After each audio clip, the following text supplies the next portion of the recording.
Hi, my name is Mark Garretts, and I'm a Flux Beam owner and also a user of Beam Studio. And one of the things that always comes up in the Facebook areas about the Beam Studio and the BeamO is that people always want to know what the best way to weld text together is. So what I mean by weld is if you look at the font I have on the screen right now, you can see right in here we've got an E overlapping the D. And we want to weld this together so it cuts as one continuous thing and doesn't cut in and out of those things and all the little lines and things. So we want to weld all that together. So the problem with Beam Studio is when we do a weld, unwanted things happen. And in Beam Studio, weld is actually called a union.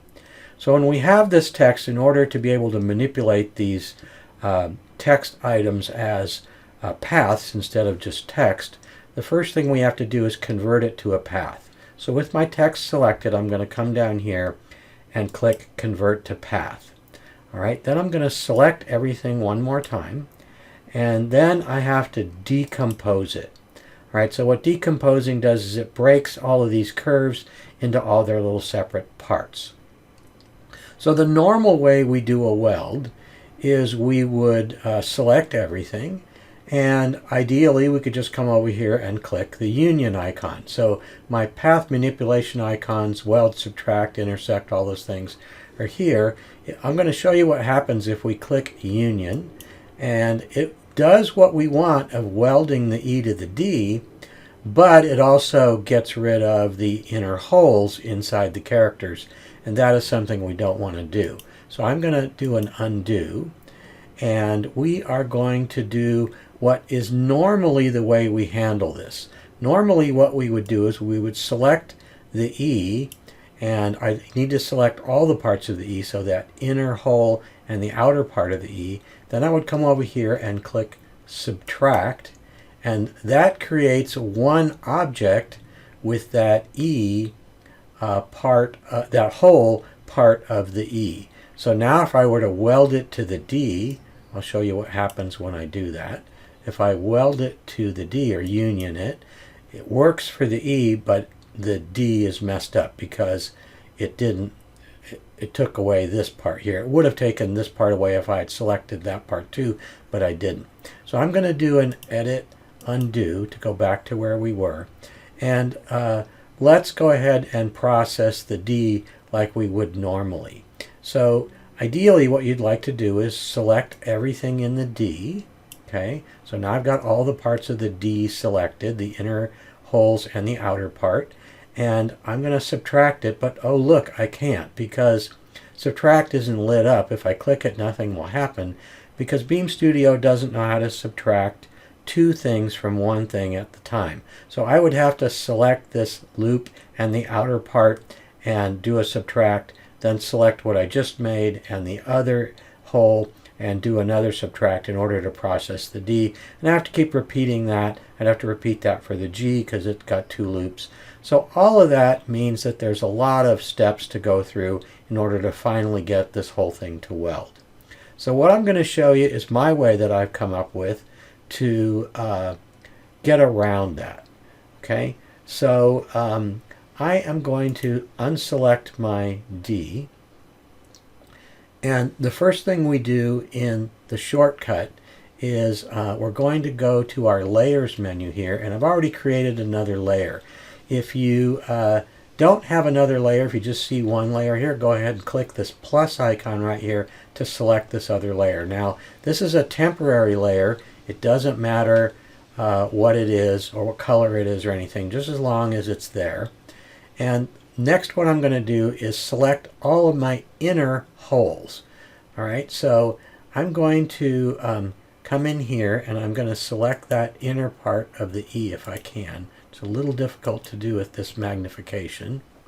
Let me just click decompose one more time because I forgot that I had made that one object. Okay, so I'm going to click the inner part of the E, and then I'm going to hold down the Shift key on my keyboard and select the inner part of the D and the second inner part of the D, and I'm just going to keep going through my text here and selecting all the inner holes. Okay, so I've got these two to do on my G.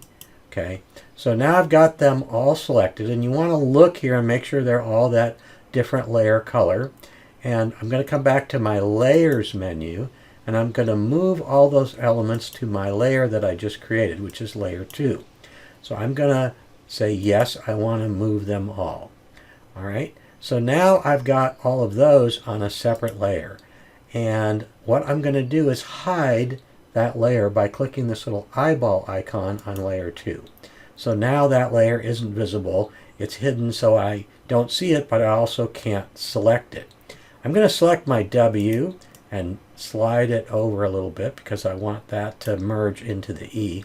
And I'm also going to select this top of the I and move it down so it's in part of that I there. Okay, so now I'm ready to weld this, what I have here, together. So I'm going to select everything, okay, and then I'm going to click my union to weld it. And you can see that this part looks okay. All right, what I'm going to do now is I'm going to come back to my layers menu. I'm going to hide layer 1 and take layer 2 and make it visible. Okay, so I've got layer 1 made invisible, and I'm now got layer 2. And the reason we're doing this is so that I can select everything in layer 2. So I'm going to make sure that I've got layer 2 selected. I want to make sure I click on that. That's important. Okay, and then I'm going to drag a box around all of these things. I'm going to come back to my layers menu, and I'm going to move those elements to layer 1. I'm going to say yes. Okay, so that moves them back to layer 1. Now I'm going to make layer 1 visible again, and you can see that now I've got an object with everything welded, and I've got all my holes in the right place. So if I were to go ahead and cut this, it would all cut perfectly. Now layer 2 is still here. I could make it invisible, or I can right click on it and just now delete that layer because we don't need it anymore. So that's the super fast way of getting welding to work with all the holes in all of the letters without a lot of extra steps. I hope you enjoyed it.